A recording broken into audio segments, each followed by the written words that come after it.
श्री स्वामी समर्थ. आज संध्याकाळी ना मला पुरणाचं जेवण बनवायचं होतं, म्हणून मी आज दुपारीच जेवणाला लागली. कारण की होळी होती, म्हणून होळीसाठी मला पुरण बनवायचंच होतं आणि बरेच दिवसापासून मी केलेलं पण नव्हतं. म्हटलं चला आज पुरणच करूया. मग दुपारीच मी जेवणाला लागली आणि छानपैकी पुरण पण तयार केलं आणि साईडला ठेवून दिलं.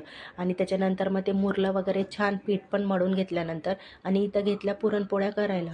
कारण की मला 3-4 तास जेवण बनवायला तर होऊनच गेलेले होते. त्याच्यानंतर पुरणपोळ्या असं छान बनवल्या आणि ना आता म्हटलं भजी, कारण की मी चण्याची डाळ रात्रीच भिजत घातलेली होती आणि त्याची भजी खायची होती वेदला.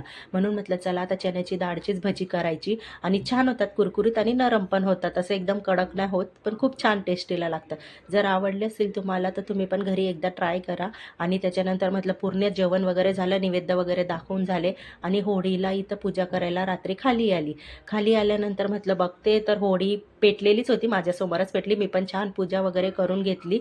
आणि कशी वाटली व्हिडिओ तुम्हाला कमेंट करून सांगा. Bye guys.